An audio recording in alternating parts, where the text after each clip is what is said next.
So good morning, everybody. So we have our second last Zoom presentation today. So we've got one more left, which is in December for this year, and then we're done until we'll re-meet again until next year.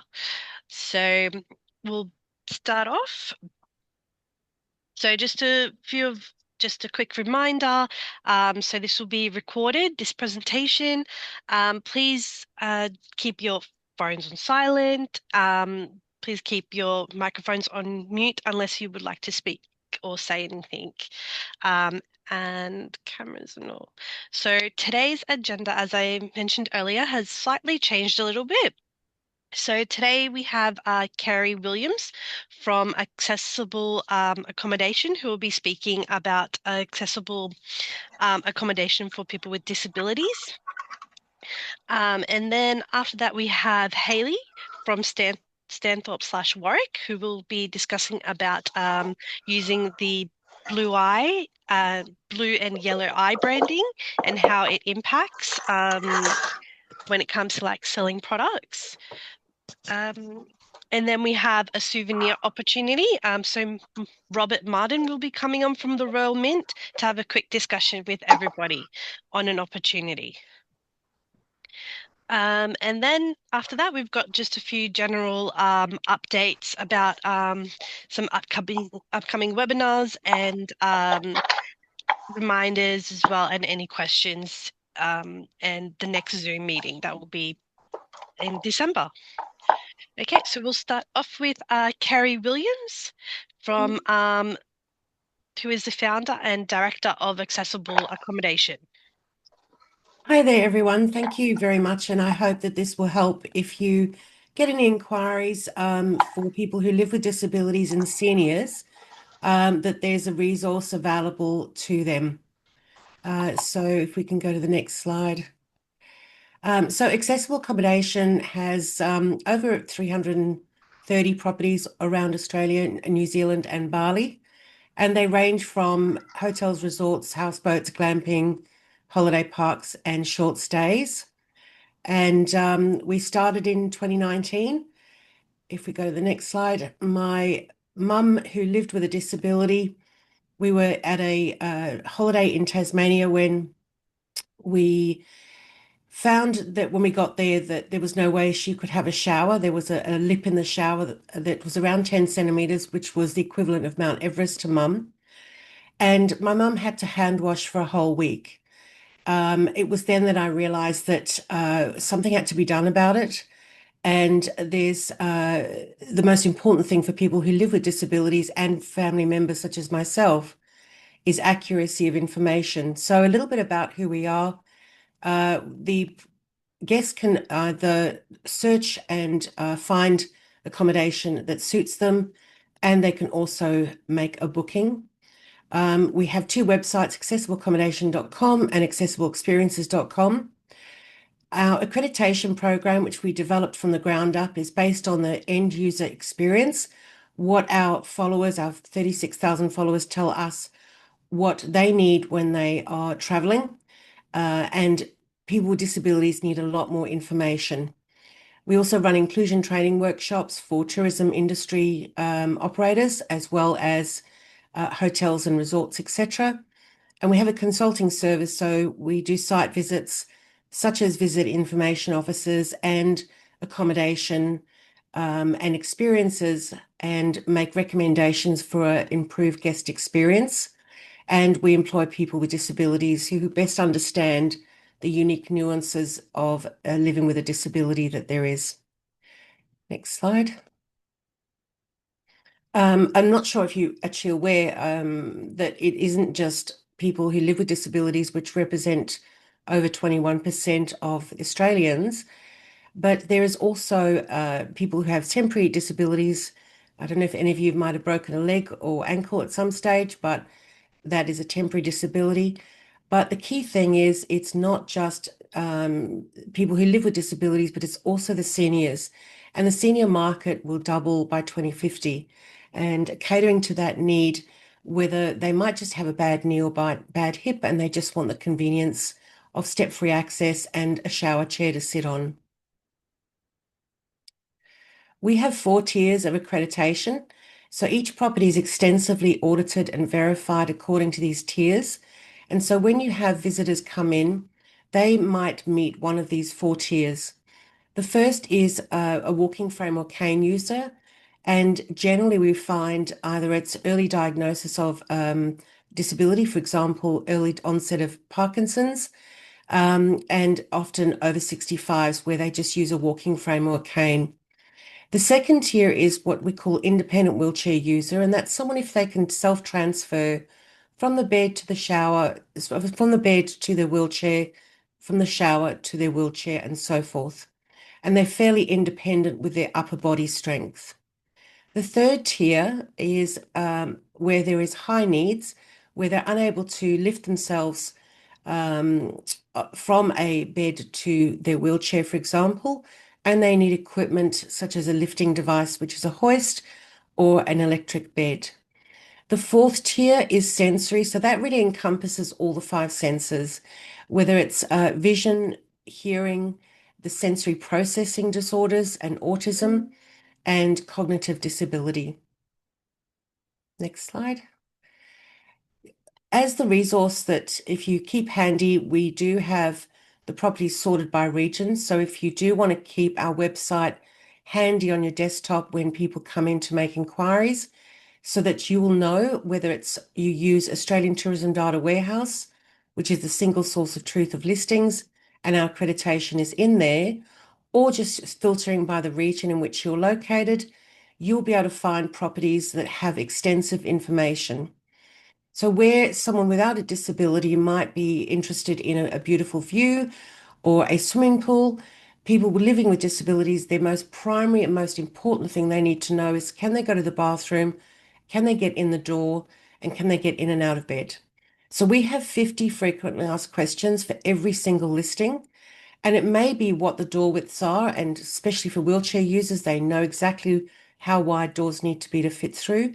It might be where they can hire mobility equipment nearby. So if someone comes in and says, I need to hire a shower chair, do you know where I can find one? Every listing has that information and includes distance to hospitals and even heights of sofas and even heights of beds. So there is extensive information. Every property also has a video tour using a camera phone. We don't accept professional videos. And the reason for that is the authenticity and realness. People can see how much clearance there is between the bed and wall, etc. So that's a resource that you might want to have handy to be able to assist any inquiries with people with access needs. So the other thing is we have a lot of photos. The most important photo being the bathroom from various angles as well. And what all of this does is the guest with a disability knows exactly what to expect when they arrive. And therefore, they have a much better experience and they don't have a situation such as my mum, which I discovered was all too common, of having to compromise when they're traveling. As I said, we've got properties all around Australia and New Zealand. We also have a bookings team.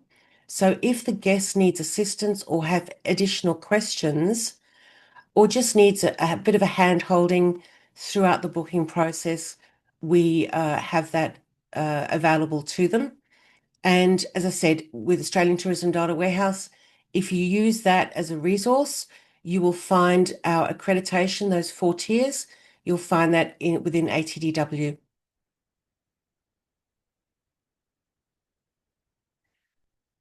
For your reference, I'm not sure if this is really relevant, but just in case, the inclusion training workshops we do in person, and this encompasses, for example, Tourism Noosa, we had tourism information officers, we had hotels, we had resorts, and we had restaurants and cafes, and we run inclusion training.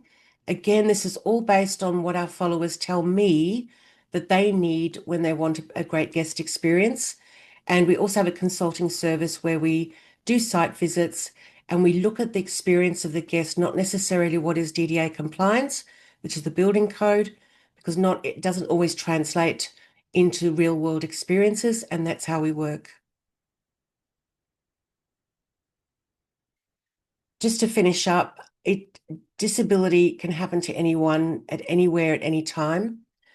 And the need for seamless accessibility is what everyone deserves, not just a small few. And thank you very much. And I hope that has helped as a resource. Does anyone have any questions? Kerry, I'll Is just there any questions, Simon? start off, unless someone else got a burning question, yell out. But I think this is great because we've heard a lot about accessibility. It's a topic that we've all heard quite a bit over the last few years. But I think what you're providing, from an information centre's point of view, is a place where we can direct visitors to your website, and they can find out some of the information if we don't have it. But more importantly, or as importantly, we can actually encourage, well, first out, find out who in our region, by looking at your website, have actually got truly accessible product, be it accommodation or tours. And secondly, try and encourage some of those places that aren't on your website that we might know in our region have got those facilities, to jump on board with you to add to that list if people are going there to find out. So there's really two ways. We can help the operators in our region, accommodation providers, and we can help the visitors that come into the region and match them up, which is really what the VICs are really about, is giving people that local information. So I think it's really great. Yeah, Thank you, Wayne. Yes, what we find is usually before an operator comes and lists on our website and becomes accredited, that 99% of the time they'll say, look, my accessible rooms are the last to book. At best, I might get 25, 30% occupancy.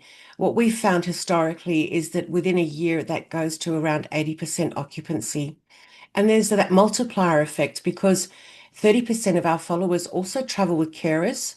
So they book non-accessible rooms as well for those carers. And especially when there's an event, such as a wedding or a reunion, if there's just one person in that group, in that wedding party that has access needs, the bride-to-be is going to make a determination based on that. So there is very much a multiplier effect. Yeah, no, that's very true. Okay, any other questions does anybody have before we move to the next presentation?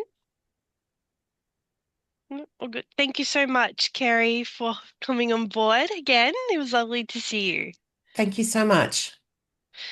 Okay, so next we have Hayley Ritchie from Stanthorpe and Warwick. Hello, everyone. Can you hear me? Hello. Hello, Yeah, Hayley. we can hear. Excellent.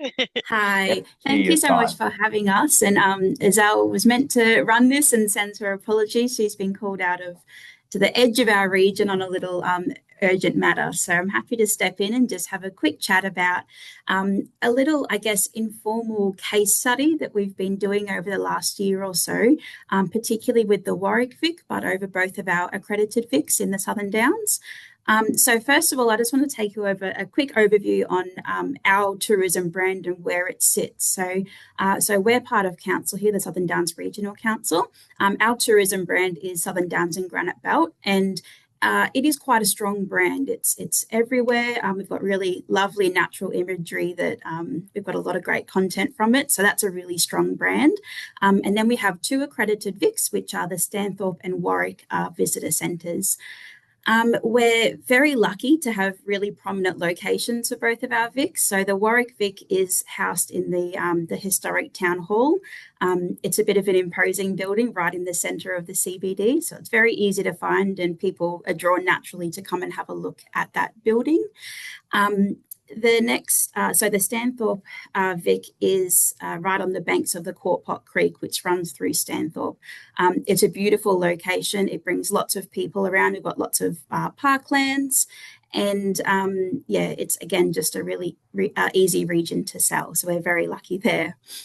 We do have some limitations with branding, especially for the Warwick location being a historic heritage building, but we can easily get around that, like you see in this photo here with the barley flags, our A-frames and things like that. So next slide, please, Adriana. Thank you. So even though our VICs are in different locations, a lot of work has been done, especially over the last 2 years, to align both of the VICs in our branding. A lot of the work for these VICs were done very separately. So we encourage 1 to 2 combined families every year. So all the volunteers are empowered to sell the whole region and not just their, main town of representation.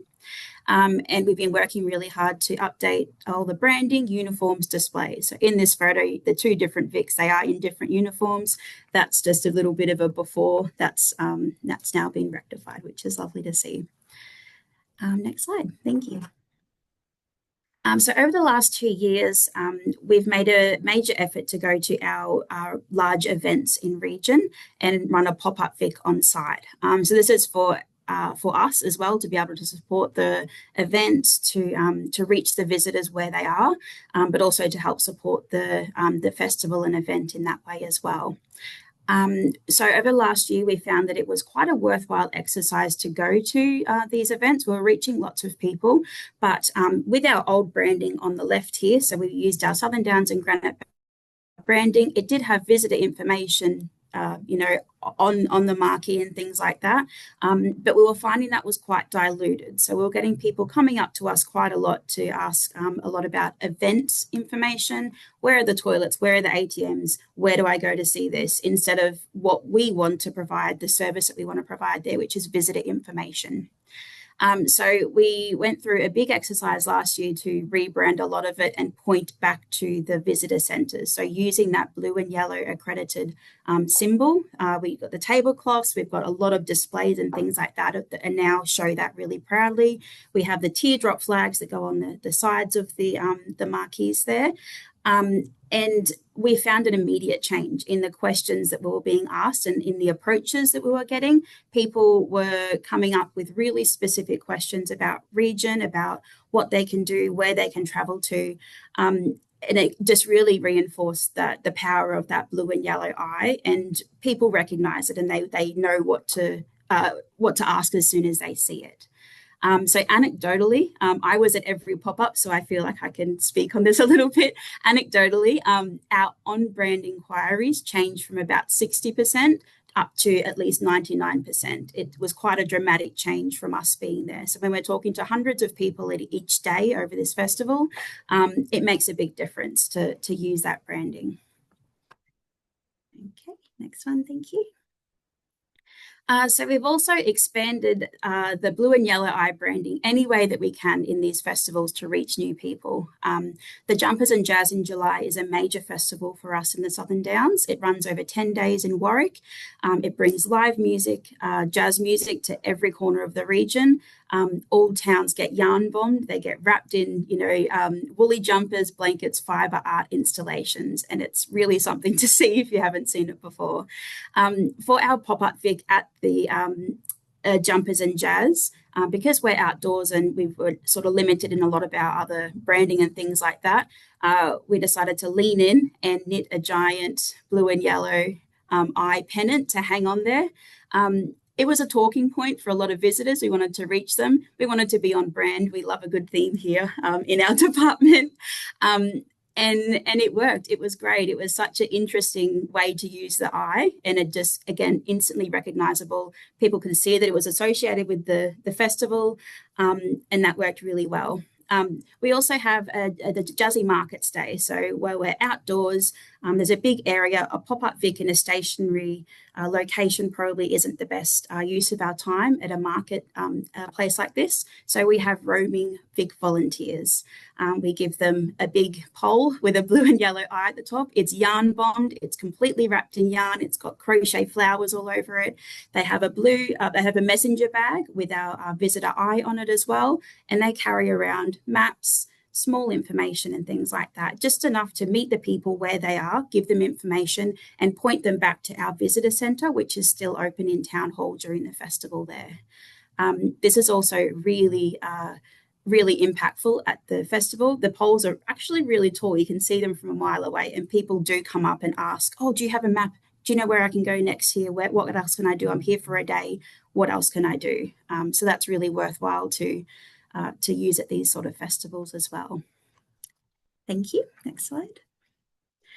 So as I was saying before, by spotlighting the accredited VIC branding, it really does elevate our presence at the festival. It gives us a bit of authority. We are the people in the know, we're the locals, and we can help you find where you need to go. It helps set the expectations of the visitors before they attend the VIC. They come up with knowing the questions that they want to ask, and it's on brand, and we feel like we can help them a lot more because it's what we do best. It's what we know. Thank you. And recently we've been able to move into a bigger location for our Warwick VIC, which has been really great. So still in the town hall, but just a bigger room. We found that with more space, we can display things a lot more, but we're really working hard to create a lot of touch points for the visitor to experience that accredited VIC symbol as they walk in and even before they walk in the building. So in the Warwick VIC especially, we've got our carpets there. It really reinforces the message that this is where you can find information, this is where you can speak to a local and get the help that you need. So the eye carpets will either lead you to a local who's standing at the information desk and ready to talk to you, or over to our specific regional information, so that either way you go, you know that you're getting the information that you need right on the spot there. And we've expanded our outdoor brochure storage, so it's a little brochure rack that is weather resistant that can be placed outdoors. That also features the eye branding clearly to show that local information can be found out of hours and when the VIC isn't open there. Okay, that was my really quick wrap up. I'm happy to take any questions, but thank you for being a captive audience. Thanks, Hayley. Thank you, Wayne. Questions? That was That's interesting. great. Okay, It is the. I'm up there next week, so I'll see you possibly. Yes. But Yes.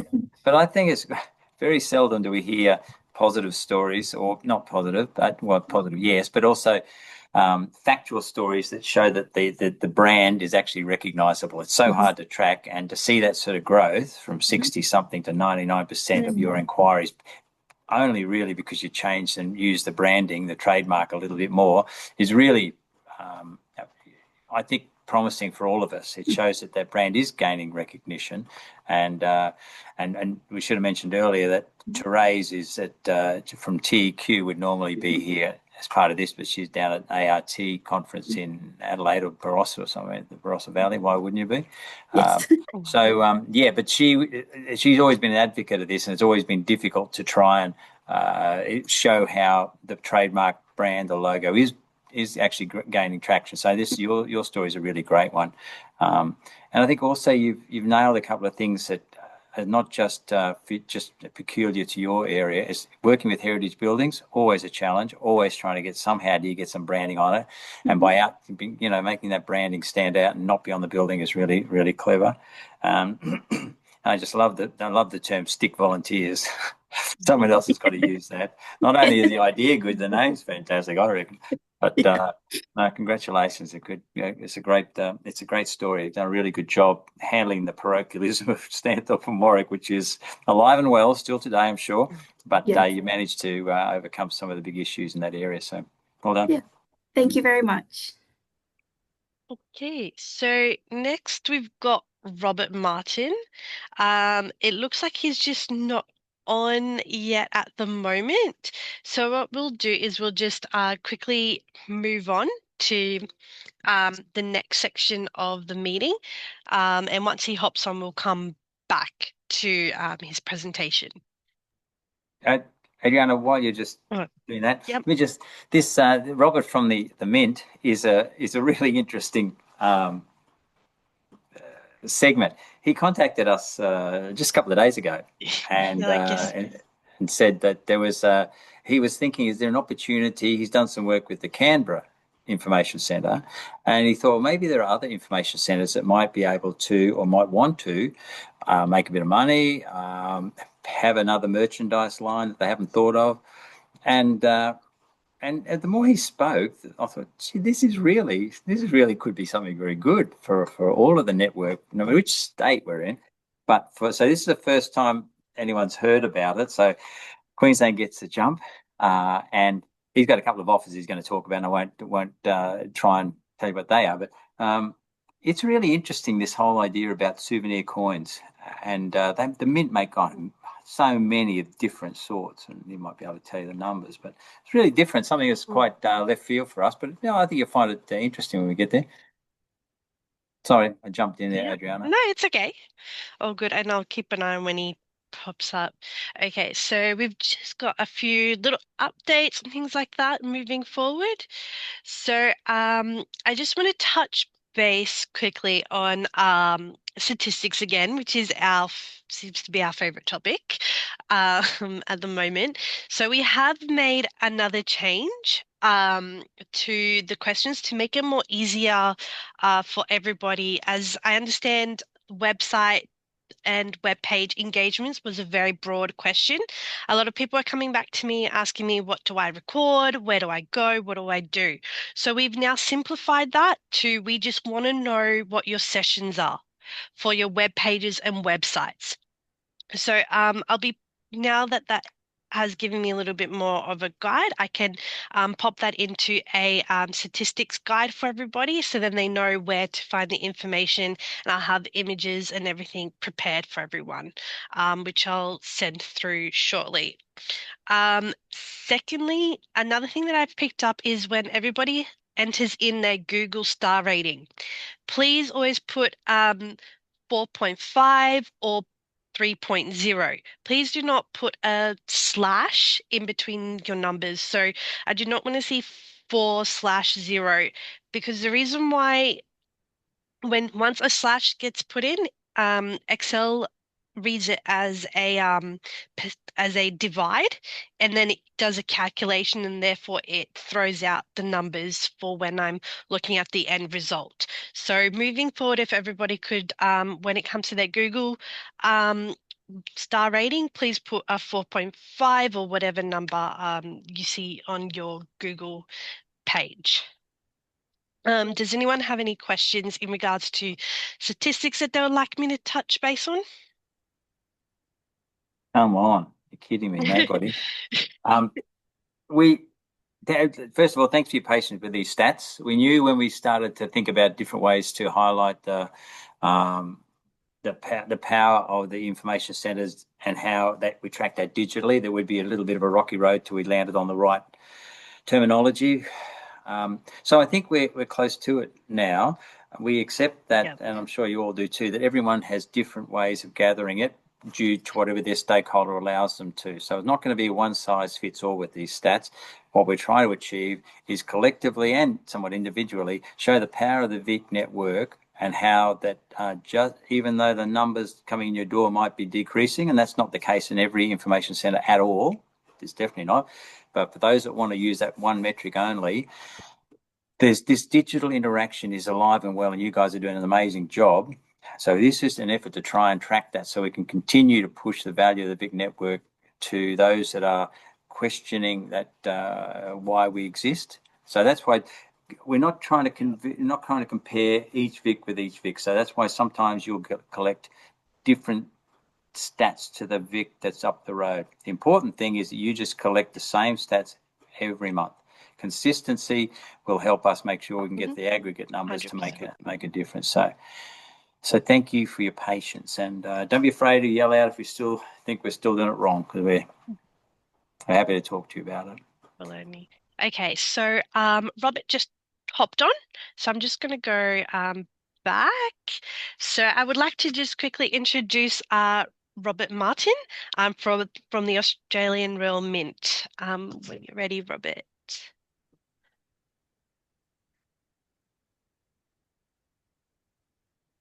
Can't hear you, Robert, if you're talking. Hello, Robert. Maybe you're on mute.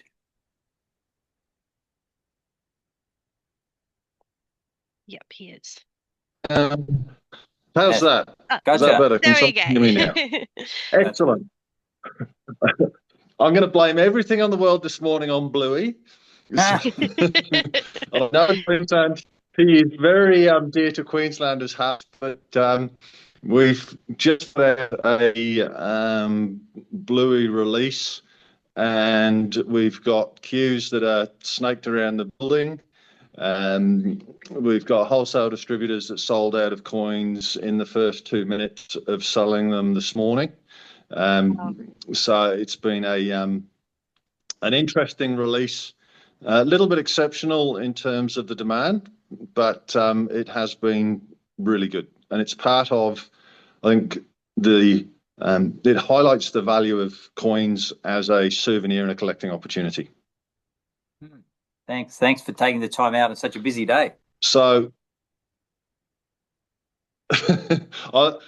mine is only just getting into a meeting room, as I said. So it's unfortunately there's all sorts of emergencies that happen when you've got a couple of thousand people in a queue trying to get in the building. So meeting rooms that were booked. Anyway, we'll move on. Look, I appreciate the opportunity talking to you guys. As I said to Andriana, I think yourself, Wayne, we've done a bit of business with the Canberra Visitor Centre in terms of coins and collectibles.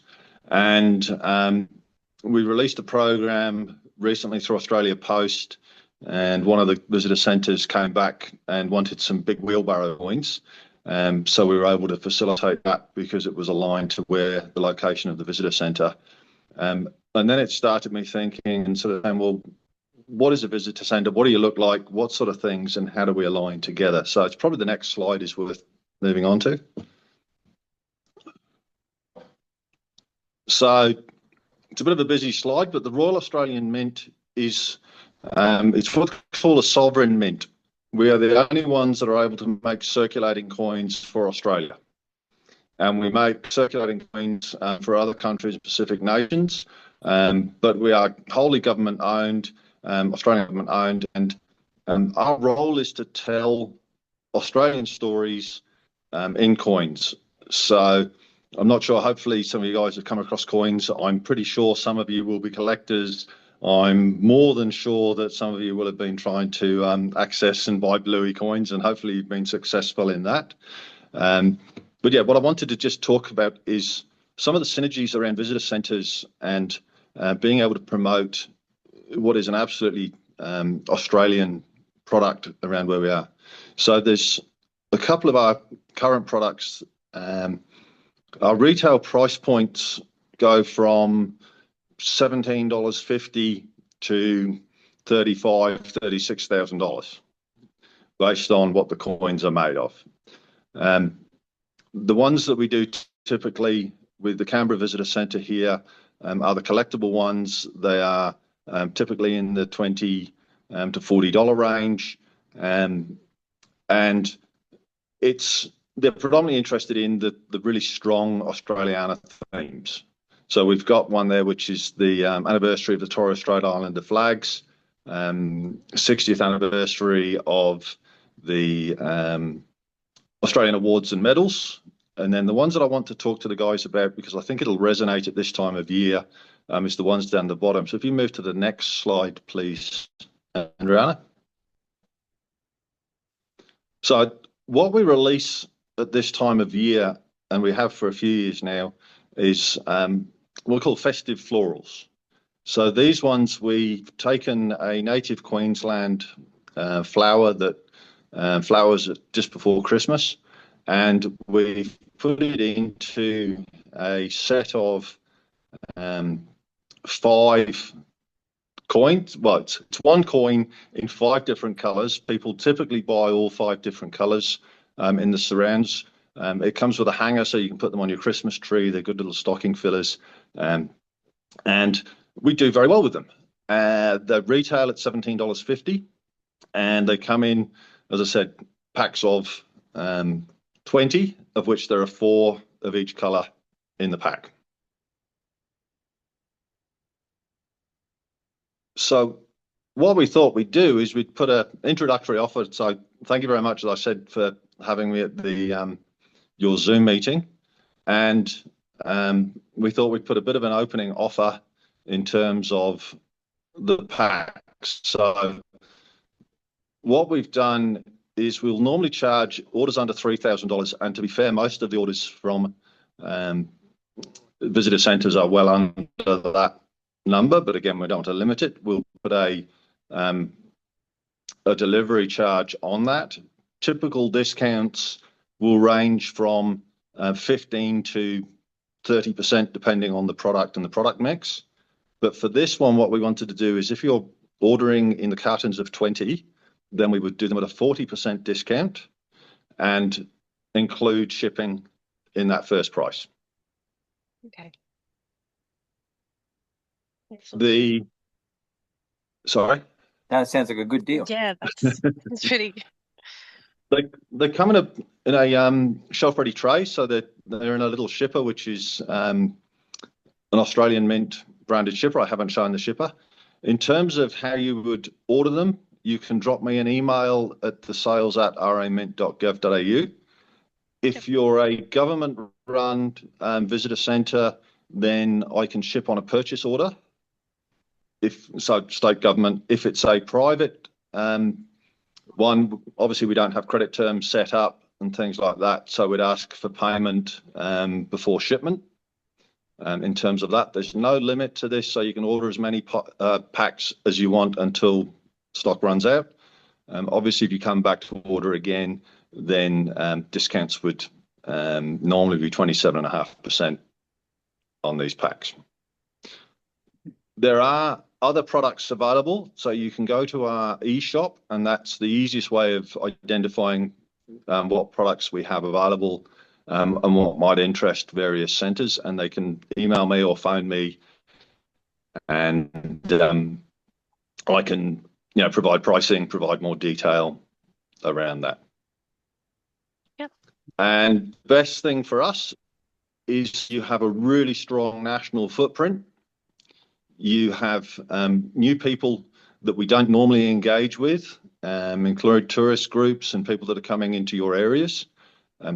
We know that once people identify that they can get coins, you will get more people walking through your door to try and find and collect coins. They're a little bit outside of our normal locations, which would be Australia Post, News Express stores, and the like. And I just think it's a good synergistic, it's an awful word, but a good complementary offer for the pair of us. Yeah. Yep. Yeah, I think it's good. Robert and guys, just yell out or talk over the top of me if you want to say something. Because the thing that caught my attention was you mentioned the wheelbarrow one. Was that, for example, up the Wheelbarrow Way up near Chillago, up in northern Queensland? Was that what that was? Western Australia. Oh, okay. Okay. Because so what we've done with Australia, sorry. No, you're right. So what we've done with Australia Post the last couple of years is we've been doing Aussie big things. So Australian big things, we've been putting big things on coins. So big banana, big pineapple, I think big rocking horses on this one, big wheelbarrow, big merino. So because it's Australia Post, we have a little bit of a limitation. We can't open it up across everybody. But certainly if we have stock and if it's a visitor centre, which is in one of the Aussie big things, then we have some potential to find some coins. The Big Mango, I think, out of their shop within the Big Mango is our best performer in terms of coins. Oh, really? So they've got some up there in Bowen? Yes. Yeah, okay. Great. Good to know. Okay. Robert, I have a question. I'm a ring-in. I'm part of the New South Wales network, but I ring in today for Queensland.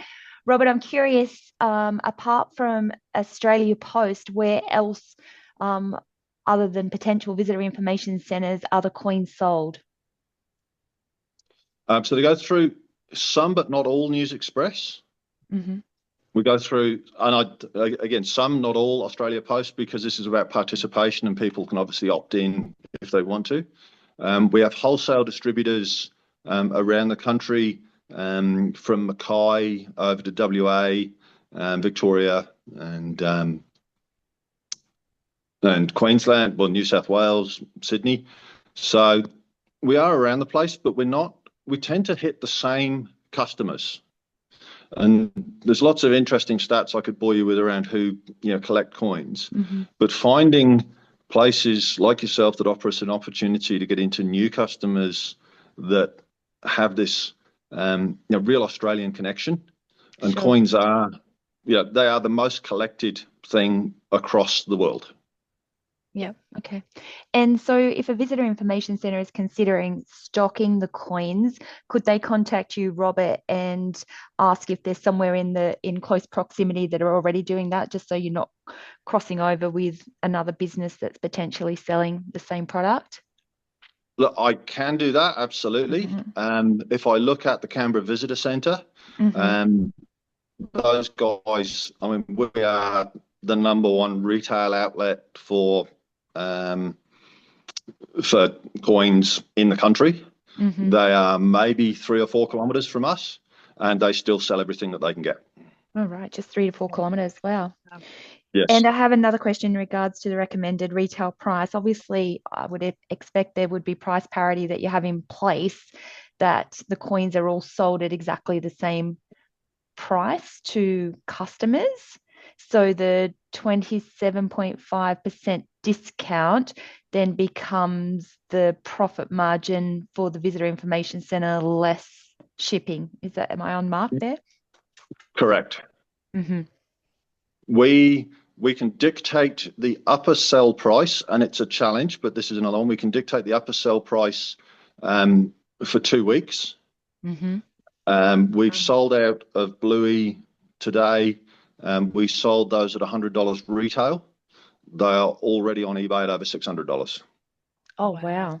Wow. Yes. Are they a limited edition? All coins, other than what they call circulated coins, all coins are effectively a limited edition. It's based on the mintage of the coins. Right. Okay. Okay. So we have what they call we have circulated coins that we can make millions and millions of. We have so we might put in something like an Olympics coin into Woolworths, or we did NRL with Anaconda. We then have what we call uncirculated coins. So like the Bluey release we're doing at the moment. Bluey releases a mintage of 125,000 coins in the standard metal with colour. Then we'll make them in silver and charge significantly more for them. The mintage on those is 12,500. Wow. And it varies. We've got some gold coins, as I said earlier. We've got some gold coins that have they're retailing at $8,500 now. The mintage on those is 750. Right. So I can spend a long time talking, educating people who are interested. I'm happy to spend the time. I just don't want to burn your time on this meeting. Yeah, no, it's just interesting to draw a different customer demographic into our visitor information centres. So I think it's a great opportunity. 100%. And to make some money too. There's, it's on the introductory offer you got here. It's about $10 a coin. I've done my sums properly around that anyway. So it's good for the VICs. The one question I had, a lot of the information centres are run by local government. You mentioned that state government do you have any relationship with local government? Can they work on a purchase order as well? Oh, absolutely. I'm going to say it's because we haven't set up trading terms, so long as I've got something back to, we're a government organisation, so within the Mint, we, as I said, trade with the Canberra Visitor Information Centre. We don't have trading terms with that. I'm happy to set trading terms up. We set them and say, this is your discount rate, this is your sales order. They accept it and send back a purchase order. Okay. Right. It's only if there's someone who is in a let's be realistic about commercial realities. If you're in government or local government, it's easy for me to come back and say, please pay your bill. Yeah, perfect. Anyone else got any questions for Robert? Anyone else? Interesting offer for the network, I think, Robert. Yeah, I think it's quite good, particularly, I guess, when I'd suggest that there are opportunities for our guys to jump onto your site, have a look and see if there are some coins that are already available that are from their region or a better fit for their region, and that could be all sorts of things. So it's an interesting area to play in. Look, and it is. It's one of those things with coins. They have to be of general interest to Australians. So We typically don't get too specific in terms of geography, other than where we're trying to do specific programs. So look, but more than happy to work through. There's no minimums. The maximum is if we have stock available and I can get it allocated to my department, then I'm happy to sell. I keep telling people I'm an equal opportunity person. If someone wants to buy it, I'm happy to sell it. Very good. And Robert, as far as visitor information centres that may have a big thing, so in New South Wales, again, I'm a ring in from New South Wales, in say Ballina has the big prawn, if they were interested to chat with you in regards to having a prawn printed on a coin, is it direct through to you, or is there an actual team that looks after those inquiries? Look, when it comes to something like, and when we produce coins so we did 10 Aussie big things last year, we did 10 this year. There's 140 plus or more big things.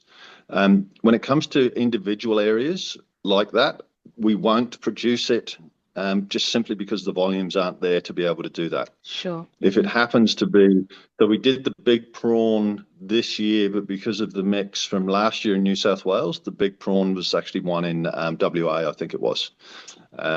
So again, it's about being able to piggyback off some of the things. Australia Post, with 5,000 outlets, they will take millions and hundreds of thousands of coins, and we're able to piggyback off some of those in terms of getting stock availability.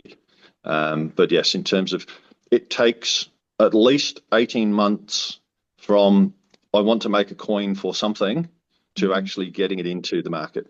Right. Right. Everything we sell, sorry, interesting tidbit. So everything we sell is Australian currency. So one of the coins that I was talking about, that's $8,500 worth of gold, is a $500 coin. I can take that coin to a shop and buy $500 worth of goods with it. Right. I never would, because it's obviously worth a lot more than gold. But it comes from the Royal Australian Mint. It is legal tender. And as I said, you can actually spend, we've had some $5 coins, $100 coins, and they're all valued at significantly more than that. But yes, you can spend an $8,500 coin. You can go into Harvey Norman and buy $500 worth of stuff with it. Wow. Very good. Very Thank good. you. Yeah, thanks. So, guys, the address is there. If you haven't already written it down, we can get it to you later on if you need to contact Robert if you're interested in taking up this opportunity, and then just seeing if that's a potential merchandise market for your area, for your info centre. So any questions, anybody, before we move on? I'm more than happy to provide more information. Thanks, Robert. Thank you. Alrighty, so head on now. So thank you, Robert. Okay, No, look, as I said, appreciate your time. Take care. Okay. thank you. Bye. Thanks, mate. Bye. Okay, so team, back to the slides. So Bye now. so just a little industry update. So I've popped up a webinar seminar that is on the Queensland Facebook page. It's just in regards to QTIC organizing a webinar series on weather and storms. So as I know, we're coming up to like the summer season where we've got a lot of weather activities, and I thought that maybe this could be a way for some of the VICs to get a little bit of information and prepare themselves for any future weather disasters. Early this year, as we all realized, it was a bit of a weather disaster here and there around the state. So this may help some of the VICs to better prepare themselves. So feel free to register and learn a little bit more. So it's on Thursday, the 23rd of October from 10 a.m. till 10:45 a.m. Another quick reminder is tomorrow is the final day to fill in the survey for the post-September, October school holiday surveys. So if everybody could pop in all the information of how they went over the school holidays and capacities for accommodation, that'll be greatly appreciated. As we mentioned last time, I know you guys don't like doing it, but it's difficult to, I know it's difficult to get sometimes, but whatever you get is really useful and appreciated by TEQ in particular. Okay, and then next we have our next Zoom meeting will be on Tuesday, the 16th of December 2025 at 1 p.m. till 2 p.m. So feel free to start registering for that meeting. I'll pop in the link in the email when I send out with the Zoom meeting and all the recordings. And that's pretty much it. Any questions that anyone would like to ask, or any Give us some information feedback at you some want to stage know? on the Zooms too. Are they what you want to hear? Are they the Yeah. right time of the day? Just let us know. Or any topics that you'd like us to discuss or look into. At the end of the day, this is for you guys to talk to each other, find out about things that are happening, unusual things maybe that are happening, like this mint thing. So don't be afraid to give us some feedback. Thank you. Okie dokie. All good. So we're right. No questions? No? No You're all happy? questions. Good to see you all happy. Nice. All right. Okay. So that's pretty much it for today, everybody. So we'll see you in December on the 16th. Great. Yep. Thank you all. Thanks, See some of you everybody. next week. Okay. See you Bye. later. Bye. Thank you. Bye. Bye. Thank you. Bye. Bye.